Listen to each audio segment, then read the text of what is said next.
भारतीय जनमानस आज भी राम राज्य को महानतम साम्राज्य और उपमा रहित मानता है। आज भी अगर कहीं सर्वत्र खुशहाली और चैन की बंसी बजाने की उपमा देनी हो तो उसकी तुलना राम राज्य से की जाती है। किसी राज्य से अथवा किसी ऐतिहासिक शासनकाल से राम राज्य की तुलना करना व्यर्थ है। आखिर ऐसा क्या था राम राज्य में? वाल्मीकि कृत रामायण के उत्तरकांड में राम राज्य से संबंधित कई घटनाएं दी हुई हैं, जो न केवल ऐतिहासिक बल्कि धार्मिक दृष्टि से भी महत्वपूर्ण है। उन्हीं में से एक घटना का वर्णन इस वीडियो में किया जा रहा है, जो अपने आप में बहुत कुछ समेटे हुए है।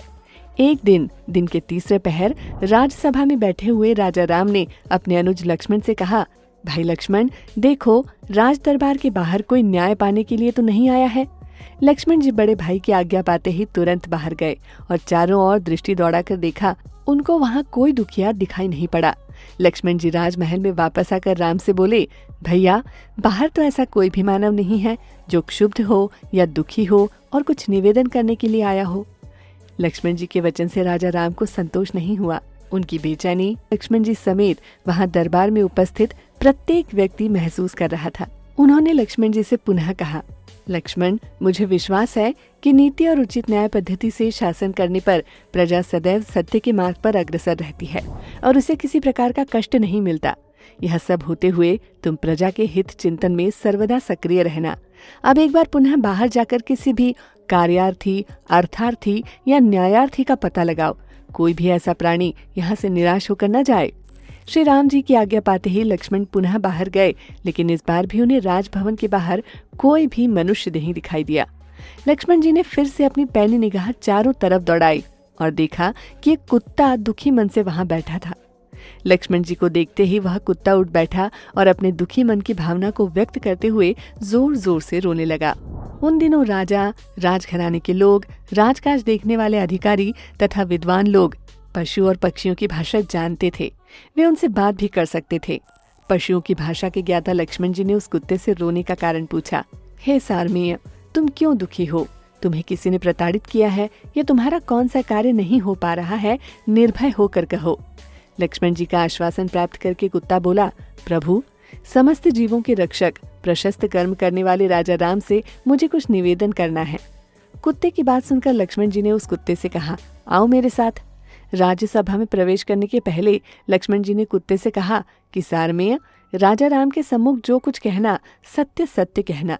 लक्ष्मण जी की बात सुनकर कुत्ता ठिठका और उसने कहा, नाथ, देव मंदिर, राजभवन तथा ब्राह्मण, अग्नि, इंद्र, सूर्य आदि के निवास स्थान पर मेरे जैसे जीवों का जाना उचित नहीं होता। मैं राजा राम के महल में कैसे जा सकता हूँ? राजा शरीरधारी स्वयं धर्म का अवतार माना जाता है और फिर राजा राम तो सर्वोपरि हैं, प्रजा के रक्षक, नीतिज्ञ और सत्यवादी, समदर्शी हैं। श्री लक्ष्मण, आप तुरंत राजा राम से मेरे लिए आज्ञा प्राप्त कीजिए। बिना उनकी आज्ञा के मैं उनकी राज्यसभा में प्रवेश नहीं कर सकता। लक्ष्मण तुरंत राजभवन में आए और राजा राम से बोले, भैया, राजभवन के बाहर एक कुत्ता है। वह आपसे कुछ निवेदन करना चाहता है, प्रतीक्षा कर रहा है। यदि आज्ञा हो तो उसे राजमहल में बुला लूं। लक्ष्मण का कथन सुनकर राम ने तुरंत लक्ष्मण से कहा, लक्ष्मण, तुरंत उस सारमेय को राजभवन के अंदर ले आओ। उसे मुझसे न्याय प्राप्त करने का पूरा अधिकार है। राज्य का कोई भी जीव हो, उसको मुझसे निवेदन करने और न्याय प्राप्त करने का मानव की ही भांति अधिकार है। लक्ष्मण जी कुत्ते को लेकर राजभवन में पहुंचे। राजा राम के पास पहुंचते ही वह कुत्ता आश्वस्त हो गया। श्री राम ने कुत्ते से पूछा, सारमेय, तुम्हें जो कुछ भी कहना है निडर होकर कहो। कुत्ते के सिर पर चोट थी। उसके सिर पर लगी चोट को देखकर राम का ध्यान उधर की तरफ गया।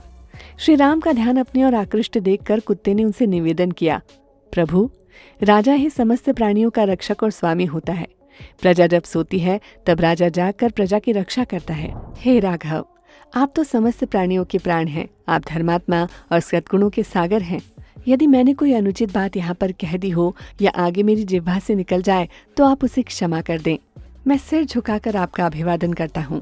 उस कुत्ते के मुख से यह वचन सुनकर श्री राम थोड़ा अधीर होकर गंभीर वाणी में उससे बोले, हे सारमेय, शीघ्र निडर होकर बोलो, तुम क्या चाहते हो? कुत्ता बोला, हे राजन, सर्वार्थ सिद्ध नाम का एक ब्राह्मण है। वह भिक्षावृत्ति करता है। उसने बिना अपराध मेरा सिर फोड़ डाला है।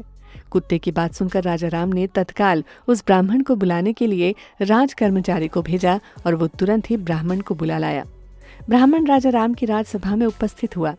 राजा राम के पास पहुंचकर ब्राह्मण बोला, राजन, आपने मुझे किस कारणवश बुलाया है? गंभीर वाणी में राम ने ब्राह्मण से पूछा, ब्राह्मण देव, आपने इस कुत्ते को क्यों मारा? जान पड़ता है कि आपने क्रोधावेश में ही ऐसा पाप किया है। क्रोध मानव को धर्म रहित बना देता है। श्री राम की धर्मपरक बात सुनकर वह ब्राह्मण बोला, हे राम, यह सत्य है कि मैंने क्रोधावेश में ही इस कुत्ते को मारा है। मैं उस समय भिक्षा के लिए भ्रमण कर रहा था। यह कुत्ता बीच मार्ग में बैठा था। सुबह से भिक्षा उस समय तक नहीं मिली थी, अतः मैं कुछ खिन्न था। मुझे भूख भी लगी थी। मैंने इसे मार्ग में से हट जाने को कहा, किंतु यह मार्ग से नहीं हटा। मैं भूखा तो था ही, क्रोध आ गया मुझे और उसी क्रोध में मैं इसे मार बैठा।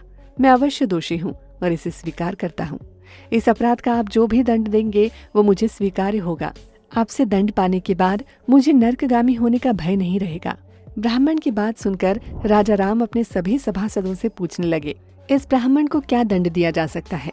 उस समय राम की सभा में कुलगुरु वशिष्ठ ऋषि, भृगु ऋषि, कुत्स, अड़गिरा आदि श्रेष्ठ विद्वान उपस्थित थे। सबने अपना अपना निर्णय सुनाया। लगभग सभी का निर्णय यही था कि राजन, ब्राह्मण अवध्य होता है, किंतु आप ये भी जान लें कि राजा शासक तो होता ही है, सबका शिक्षक भी होता है। आप स्वयं परमात्मा के अंश हैं, शरणागत वत्सल हैं। उस दिव्य सभा के सभासदों के मनोभाव को जानकर वो कुत्ता अचानक बीच में ही बोल उठा, हे राजन, यदि आप मुझ पर प्रसन्न हैं तो कृपा करके आप मेरा मनोरथ सिद्ध करें। आपने पहले ही मुझे आश्वस्त कर दिया है। हे प्रभु, आप इस ब्राह्मण को कालिंजर के मठ का महंत बना दें। कुत्ते के मुख से ऐसी बात सुनकर राम मुस्कुराए, लेकिन बाकी सभा चकित थी। दंड के रूप में कालिंजर का मठाधीश बनाए जाने के अनुरोध का रहस्य वहां कोई नहीं जान सका। सभासदों के आश्चर्य के बीच अकेले राम के चेहरे पर मुस्कुराहट थी। कुत्ते की मांग को पूरा कर दिया गया। ब्राह्मण भी इस दंड से प्रसन्न हुआ। नित्य की भिक्षावृत्ति से उसे छुटकारा मिला। ब्राह्मण को हाथी पर बैठाकर विदाई दी गई, क्योंकि उस काल की परंपरा में यही नियम था। ब्राह्मण की प्रसन्नता का ठिकाना न रहा। वशिष्ठ आदि मुनि गंभीर होकर बैठे थे। कुछ सभासद कुत्ते की मांग का परिहास उड़ा रहे थे। वे मुस्कुराते हुए अपने राजा राम से पूछने लगे, महाराज, ब्राह्मण को तो दंड के बदले वरदान मिल गया, ये कैसा न्याय था? श्री राम ने विनोदपूर्ण स्वर में कहा, प्रतीत होता है कि आप लोगों को यह रहस्य समझ में नहीं आया। अब आप लोग इस ज्ञानी श्वान से ही इस रहस्य को समझिए। राम ने स्वयं उस कुत्ते को कालिंजर की महंती का रहस्य समझाने को कहा। कुत्ते ने बताना शुरू किया, हे राजा राम, पूर्व जन्म में मैं उसी कालिंजर के मठ में मठाधीश था। मैं मठ में स्वादिष्ट और सुगंधित पदार्थ खाता और दूसरों को भी खिलाता था। मैं नित्य देवों का पूजन भी करता था, अपने अधीनस्थ जनों का पालन भी करता था। मैं समस्त कार्य में धर्म और नीति को महत्व भी देता था। इतना करने पर भी मुझे कुत्ते की योनि में जन्म लेना पड़ा, लेकिन उन अच्छे आचरणों के कारण मेरे पूर्व जन्म का ज्ञान मुझे बना रहा।